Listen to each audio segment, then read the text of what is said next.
ও মা বোনেরা, কিয়ামতের ময়দানে যখন আফসোস করবেন, হায় আমার গ্রামের আমার মহল্লার মধ্যে একটা দ্বীনি মজলিস কায়েম হয়েছিল, আমার ঘরের পাশের বোনটা যাওয়ার কারণে 5 ওয়াক্ত নামাজি হয়েছে। আমার ঘরের পাশের বোনটা ওই মাহফিলে যাওয়ার কারণে 5 ওয়াক্ত নামাজি হয়েছে। স্বামীর অনুসরণ করে, স্বামী যা কথা মানে স্বামীর অনুগত্য করে, রমজান মাসে দেখি রোজাও রাখে, পর্দাও করে। তখন এই আফসোস করে লাভ হবে না। তাই আপনাদের জন্য যে দিনে কথা শোনার মজলিস কায়েম করা হয়েছে, তাই প্রত্যেকটা মা বোনদেরকে অনুরোধ করা হচ্ছে, আল্লাহ তাআলাকে রাজি খুশি করার উদ্দেশ্যে আপনারা সবাই যদি প্যান্ডেলে এসে যান, কসম খেয়ে বলবো অবশ্যই আল্লাহ তাআলা রাজি খুশি হয়ে যাবেন। কেননা রাসূলুল্লাহ সাল্লাল্লাহু আলাইহি ওয়াসাল্লাম বলেছেন, যখন নাকি তোমরা দ্বীনি মজলিস অর্থাৎ জান্নাতি বাগানের পাশ দিয়ে যাইবা, তখন অবশ্যই ওখানে বসবা। ওখানে বসার দরুন তোমাদের লাভ হবে কি? আরে মা বোনেরা, এখানে বসার দ্বারা লাভ এটাই হবে যে তোমার জিন্দিগিতে অনেক গুনাহ হয়ে গিয়েছে, তোমার জিন্দিগিতে এত পরিমাণে গুনাহ হয়েছে রে মা, সেটা বলার বিষয় নয়। সাধারণভাবে দুনিয়ার মধ্যে ঝড় বৃষ্টি হওয়ার দ্বারায় যেমন রাস্তাঘাটের ময়লাগুলি পরিষ্কার হয়ে যায়, যেমন নাকি সাধারণ বৃষ্টি বাদলের কারণে রাস্তাঘাটের ময়লাগুলি পরিষ্কার হয়ে যায়, মাঠঘাটের মধ্যে যে ময়লাগুলি থাকে সমস্ত ময়লাগুলি পরিষ্কার হয়ে যায়, তেমনি যদি দ্বীনি মজলিসের মধ্যে কোনো বান্দা বসে, কোনো বান্দি বসে, তাহলে আল্লাহ পাক রব্বুল আলামিন তার কলবের ময়লাগুলো তেমন পরিষ্কার করে দিয়ে দেন। আরে তোমাদের আমাদের মনে হয় গুনাহ নাই, না না, আমরা গুনার সাগরে হাবুডাবু খাইতেছি। এই মজলিসে যদি আপনি আমি আসি আর বসি, তাহলে নিশ্চিত থাকেন এই মজলিসে বসার দ্বারা আল্লাহ পাক রব্বুল আলামিন হতে পারে আপনার আমার জিন্দেগীর সমস্ত গুনাহগুলি মাফ করে দিয়ে দিতে পারে। আমি আপনাদের সামনে কোরআনে কারীম থেকে তেলাওয়াত করেছিলাম, ইয়া আইয়ুহাল্লাযীনা আমানুত্তাকুল্লাহ। আল্লাহ তাআলা বলেন, হে ঈমানদার সম্প্রদায়, আমানুত্তাকুল্লাহ, তোমরা আল্লাহ তাআলাকে ভয় করো। আল্লাহ তাআলাকে ভয় করার উদ্দেশ্য কি? আল্লাহ তাআলাকে আমি ভয় করি, আল্লাহ তাআলাকে আমি ভয় করি মুখে মুখে দাবি করলে হবে না। আল্লাহ তাআলাকে আমি ভয় করি এটা কোনো মুখের জোরে বললে হবে না। আল্লাহ তাআলাকে আমি ভয় করি কোনো মুখের ভাষা নয়। আল্লাহ তাআলাকে ভয় করার উদ্দেশ্য হচ্ছে এটাই যে আল্লাহ তাআলা যতগুলি আদেশ দিয়েছেন, আমি আল্লাহর বান্দি সমস্ত আদেশগুলো মেনে চলবো। আল্লাহ তাআলা যতগুলি নিষেধ করেছে, আমি বান্দি সমস্ত নিষেধগুলো ছেড়ে দেব। আমার আল্লাহ তাআলাকে কলবে জায়গা দেব, আল্লাহ তাআলাকে আমি সর্বদাই স্মরণ করব। ইমাম শাফঈ রাহিমাহুল্লাহ তাআলা বলেন, বান্দা, দুনিয়ার মধ্যে সবচেয়ে 3টা জিনিস কঠিন, তার মধ্যে একটা জিনিস হচ্ছে প্রকাশ্যে বান্দা গুনাহ করতে পারে না। প্রকাশ্যে সবাইকেও ভয় করে, আল্লাহকেও ভয় করে, কিন্তু বান্দি তুমি যখন গোপনে থাকো তখন কিন্তু গুনায় লিপ্ত হয়ে যাও, কিন্তু তখন আল্লাহ তাআলার ভয় আর তেমন কলবে থাকে না। তাই প্রত্যেকটা মা বোনদেরকে বলি, মা, প্রত্যেকটা আম্মা জানকে বলি, আম্মা জান, কলবের মধ্যে আল্লাহ তাআলার ভয় আনায়ন করতে হবে। কেননা আল্লাহ পাক রব্বুল আলামিন বলেছেন, আমানুত্তাকুল্লাহা হাক্কা তুকাতিহি। আল্লাহ তাআলা রব্বুল আলামিন যতটুকু আল্লাহকে ভয় করার প্রয়োজন, আল্লাহ তাআলাকে যতটুকু পরিমাণ ভয় করলে আল্লাহ রাজি খুশি হয়ে যায়, ততটুকু পরিমাণ আল্লাহ তাআলাকে ভয় করতে হবে। আল্লাহ তাআলাকে প্রকাশ্যে যেমন ভয় করি, গোপনেও তেমন ভয় করতে হবে। শুধু আল্লাহ তাআলাকে ভয় করে আমি জিন্দেগীর যতগুলি আল্লাহ তাআলা আমার আদেশ করেছেন সমস্ত আদেশগুলো মেনে চলবো, যতগুলি নিষেধ করেছেন সমস্ত নিষেধগুলো মেনে চলবো।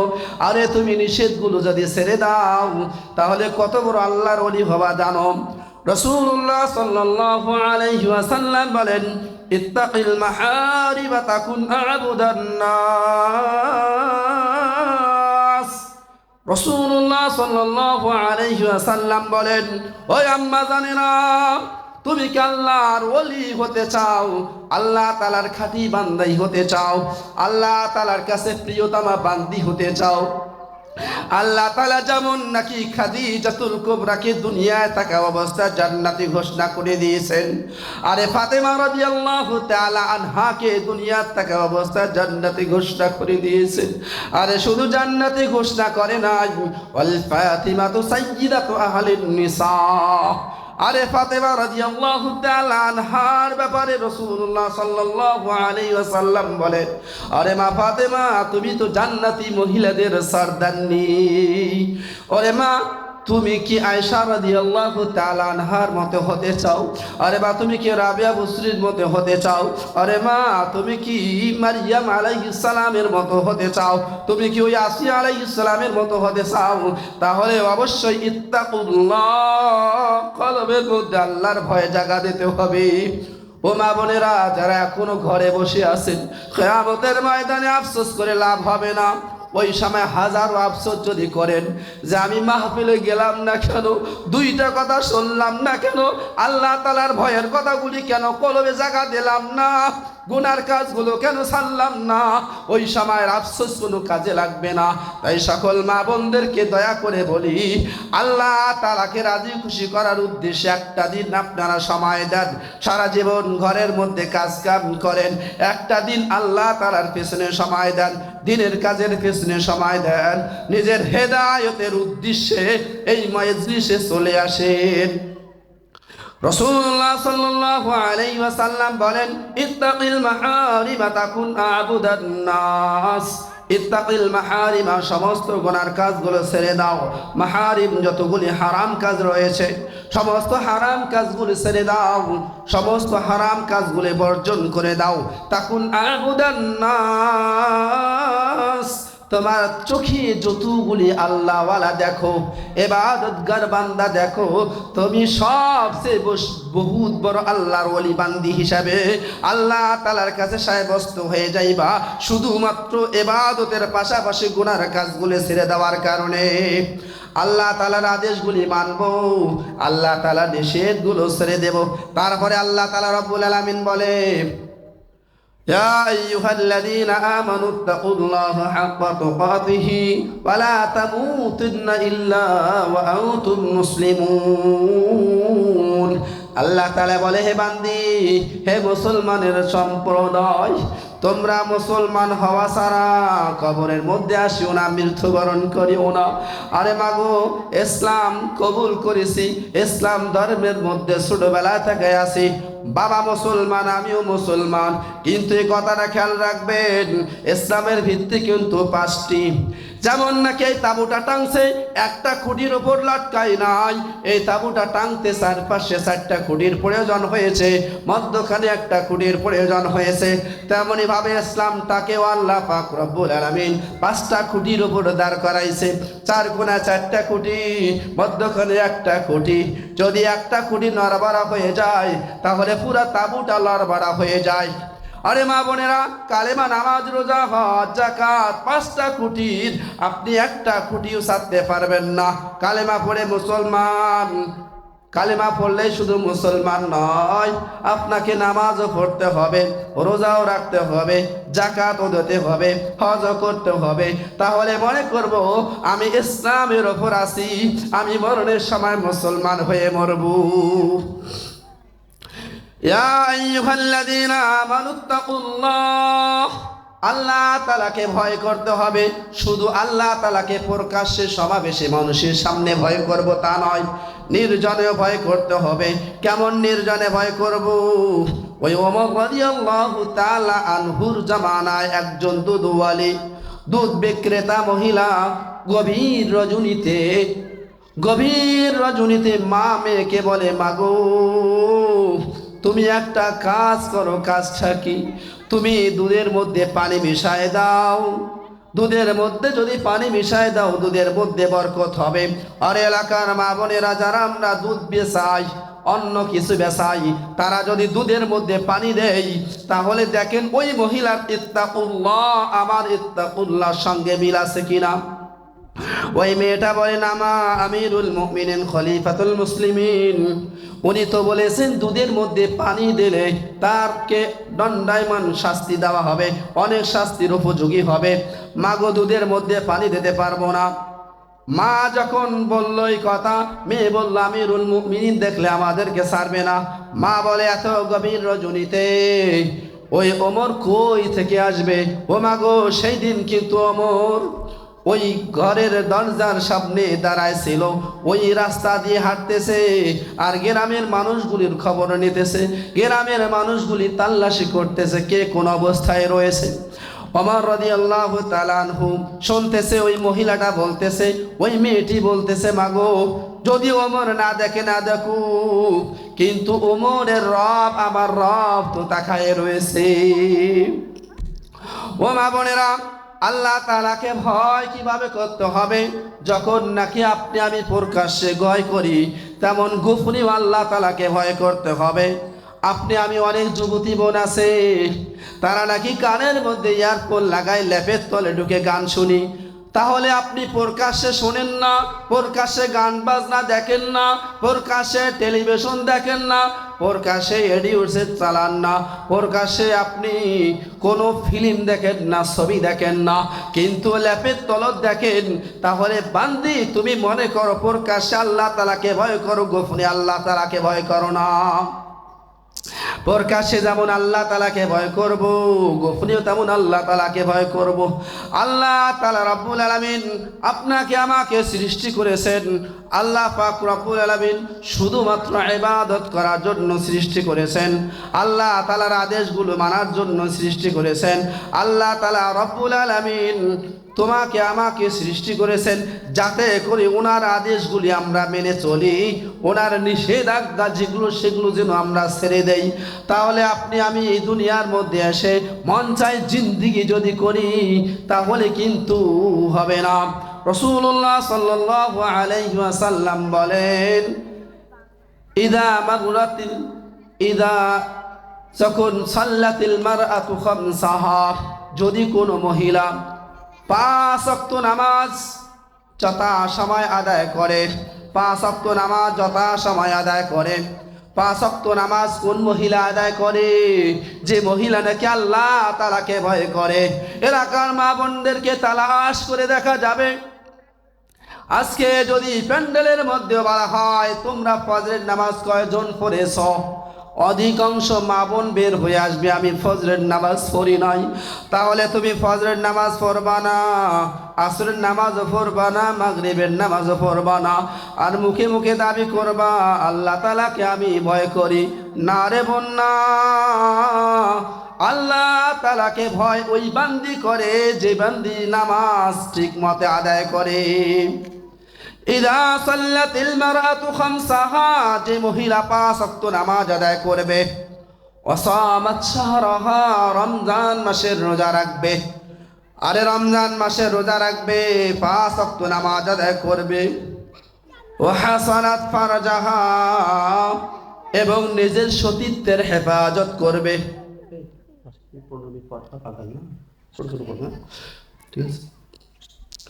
ওয়াসামাত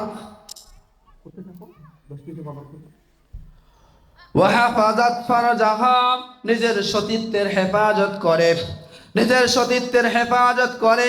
স্বামী থাক চায় না থাক, স্বামী দেশে আছে চাই দেশের বাইরে গেছে, স্বামী ঘরে আছে চাই বাইরে আছে, ঘরে থাকা অবস্থায় যেমন আমি সতীত্বের হেফাজত করব, বাইরে গেলেও তেমন সতীত্বের হেফাজত করব। একজন মহিলা সাহাবী আসি বলে, ইয়া রাসূলুল্লাহ, রসুলের বিবিকে বলতেছে, আপনি যে রসুলকে বলবেন, রসুল সাল্লাল্লাহু আলাইহি ওয়াসাল্লামকে যে জিজ্ঞাসা করবেন যে পুরুষেরা তো জুমার নামাজ আদায় করে, জানাজার নামাজ আদায় করে, ঈদের নামাজ আদায় করে, বিশাল বড় বড় ওয়াজ মাহফিলে যায়, কিন্তু আমরা মহিলা মানুষ তো এগুলোতে যাইতে পারি না। রাসূলুল্লাহ সাল্লাল্লাহু আলাইহি ওয়াসাল্লামকে জানাবেন আমরা কি কোনো ক্ষতিগ্রস্তর মধ্যে পড়ব নাকি? রাসূলুল্লাহ সাল্লাল্লাহু আলাইহি ওয়াসাল্লাম নিজের বিবিকে বললেন, যাও যাও আমার ওই মহিলা সাহাবীকে বলে দাও, আমরা জিহাদ করি, নামাজ পড়ি, জুমার নামাজ, ঈদের নামাজ, জানাজার নামাজ পড়ি, আমরা বড় বড় সমাবেশের মধ্যে যা দিনের কথা শুনি, আমরা অনেক সওয়াবের কাজ করি, বাহিরের মধ্যে যেগুলি তোমরা করতে পারো না সেগুলির ফজিলত তোমাকে ঘরে থেকে আল্লাহ পাক রব্বুল আলামিন দান করবে। সব মহিলাকে দান করবে নাকি? না না, যারা নাকি ঘরে বসে স্বামীর মাল হেফাজত করবে, স্বামীর মাল যতগুলি আছে সমস্ত মাল হেফাজত করবে, স্বামীর সন্তানগুলোকে অর্থাৎ নিজের সন্তানগুলোকে দিন শিখানোর পেছনে সময় ব্যয় করবে, সন্তানগুলোকে দিন শিখানোর পেছনে মেহনত করবে এবং সে ঘরের মধ্যে ইবাদত করবে, স্বামীর মাল হেফাজত করবে।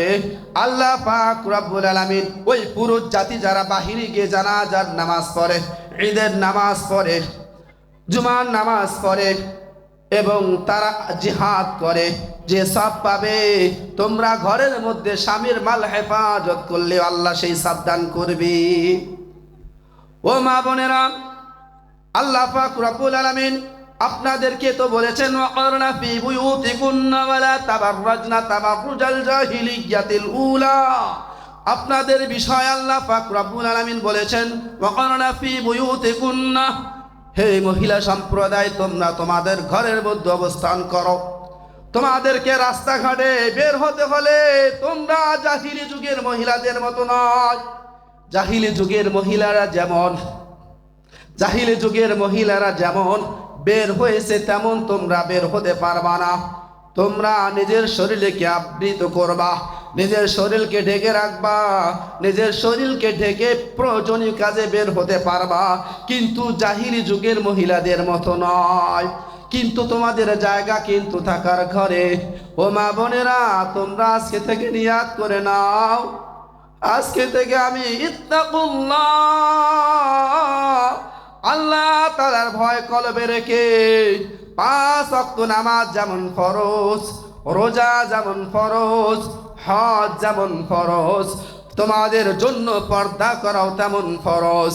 আরে মা বোনেরা শুনে রাখো, জোহরের নামাজ যদি কাজা হয়ে যায়, আসরের সময় পড়ার সুযোগ থাকে, আসরের সময় কাজা করতে পারবা। আসরের নামাজ যদি কাজা হয়ে যায়, মাগরিবের সময় কাজা করতে পারবা। কিন্তু দুঃখের বিষয়, তোমাকে যদি একটা পুরুষ একবার দেখে ফেলে, তাহলে কিন্তু ওই কাজা কিয়ামত পর্যন্ত তুমি তুলতে পারবা না। কিয়ামতের দিন অবশ্যই তোমাকে জবাবদায়ী হতে হবে, তুমি পরপুরুষের নজরে পড়ছিলা কেন। ওরে মা বোনেরা, তোমাকে কিন্তু আল্লাহ পাক রব্বুল আলামিন সৃষ্টি করেছে অনেক দয়া করে, মায়া করে। ও আম্মা জানেরা, তোদের মতো সুকপাল আর কে আছে? তোমরা তো হলা আম্বিয়া আলাইহিস সালামের মা, তোমরা তো হলা হাফেজ আলেমের মা, তোমরা তো হলো শহীদ সুহাদাদের মা, তোমরা তো হলো বাইজিদ বুস্তামির মা, তোমরা তো হলো সব কিছু নেককার পুরুষদের মা। তোমরা এমন জাতি, তোমরা যদি একজন আল মারআতু সালিহা, একজন যদি নেককার হয়ে যাও, 70 জন ওয়ালির থেকে তোমার দাম বেশি হয়ে যাবে। ওয়াহাফাযাত ফারজাহা, আজকে থেকে নিয়াত করব আমার অঙ্গকে আমি সব সময় ঢেকে রাখবো এবং আমার সতীত্বের আমি হেফাজত করব। আজকে থেকে আমি এটা ওয়াদা করলাম। ও মা বোনেরা, এই প্যান্ডেলের মধ্যে ওয়াদা করে নেন। গতকালকে একটা প্রধান বক্তা আমাদের ওয়াজ করেছিলেন কি, সামিআ ওয়া আতাআ, যা শুনবো তাই আমল করব। এখানে প্যান্ডেলের মধ্যে শুনবো, সঙ্গে সঙ্গে আমল করার জন্য নিয়াত করে নেব। আমরা এটার বিপরীত করার চেষ্টা করব না। আল্লাহ পাক রব্বুল আলামিন যে এত বড় একটা প্যান্ডেলে বসার তৌফিক দান করেছেন, এটাও তো সৌভাগ্যের বিষয়। কিয়ামতের ময়দানে হতে পারে যারা এই প্যান্ডেলে বসার কারণে কোরআন হাদিসের আলোচনা শুনতেছো, হতে পারে আল্লাহ পাক রব্বুল আলামিন তাদের জিন্দেগীর সমস্ত গুনাহ খাতা মাফ করে দিতে পারে। আজকে থেকে নিয়াত করেন, ওয়া হাফাজাত ফারজাহা, নিজের সতীত্বের হেফাজত করব। রাসূলুল্লাহ সাল্লাল্লাহু আলাইহি ওয়াসাল্লাম বলেন ওয়া আতাআত যাওজাহা, চতুর্থ নাম্বার গুণ হচ্ছে স্বামীর অনুগত্য করা। হে মা বোনেরা, স্বামীর অনুগত্য করা, স্বামীর কৃতজ্ঞতা প্রকাশ করা। আরে মাগো, তুমি কি জানো টাকা পয়সা কামাই করা কি যে কষ্ট? স্বামীরা বিদেশে থাকুক চা দেশে থাকুক, মাগো টাকা পয়সা কামাই উপার্জন করা অনেক কষ্টের কাজ। এত কষ্ট করে তোমার আমার জন্য উপার্জন করে, সেই স্বামীর যদি আতাআত করো, স্বামীর যদি তোমরা অনুগত্য করো, কৃতজ্ঞতা প্রকাশ করো, রাসূলুল্লাহ সাল্লাল্লাহু আলাইহি ওয়াসাল্লাম তোমাদের জন্য একটা বাজেট রেখে গিয়েছে, সেটা বলবো নি। ওয়া আতাআত যাওজাহা, রাসূলুল্লাহ সাল্লাল্লাহু আলাইহি ওয়াসাল্লাম বলে তোমরা স্বামীর অনুগত্য করো। রাসূলুল্লাহ সাল্লাল্লাহু আলাইহি ওয়াসাল্লাম মেরাজের রজনী থেকে ফিরে আসার পরে বলতেছেন, কি বলেন জানেন? একদিন ঈদের ময়দানে ঈদগাহে রাসূলুল্লাহ সাল্লাল্লাহু আলাইহি ওয়াসাল্লাম কিছু সংখ্যক মহিলাদেরকে বলেন, হে মায়ের জাতি, ইয়া নিসা, ইয়া মা'শারান নিসা, হে মহিলা সম্প্রদায়, আমি তোমাদেরকে ইন্নী রাআইতু আহলান নারি আন-নিসা, আমি কিন্তু জাহান্নামীদের অধিকাংশ মহিলাদেরকে দেখেছি। এই কথাটা বললে আমাকেই ভয় লাগে। রাসূলুল্লাহ সাল্লাল্লাহু আলাইহি সাল্লাম বলেন, আমি জাহান্নামের মধ্যে অধিকাংশ মহিলাদেরকেই দেখেছি। এই মহিলা তো আমার মা, এই মহিলা তো আমার বোন, এই মহিলা তো আমার মেয়ে, এই মহিলা তো আমার স্ত্রী, এই মহিলা তো আমাদের সম্পদ। এই মহিলারাই যদি অধিকাংশ জাহান্নামে থাকে, তাহলে কেমন হবে? মহিলাদের ওপর কি আল্লাহ তাআলা জুলুম করেছে নাকি? না না, আল্লাহ তাআলা আপনাদের ওপর জুলুম করে নাই। একজন মহিলা সাহাবিয়া বলতেছি, ইয়া রাসূলুল্লাহ, আমাদের দোষ কি? কোন দোষের কারণে আমরা বেশি জাহান্নামের মধ্যে? রাসূলুল্লাহ সাল্লাল্লাহু আলাইহি ওয়াসাল্লাম বলেন, তাকসুরুনাল লাইনা, তোমরা বেশি বেশি মানুষকে লানত দাও। আজকে থেকে নিয়াত করেন, যদি আপনার ইত্তাকুল্লাহ, আল্লাহ তাআলার ভয় থাকে, তাহলে আজকে থেকে আপনারা লানত দেওয়া বন্ধ করবেন। তোর ওপর ঠাডা ভরুক, কয় না আপনারা তো কন, তোর ওপর ঠাডা ভরুক, তোর পা ভাঙ্গুক, তুই আমার কথা শুনোস না, তোর এইটা ক্ষতি হয়ে যাক, না না, লানত দেব না। আজকে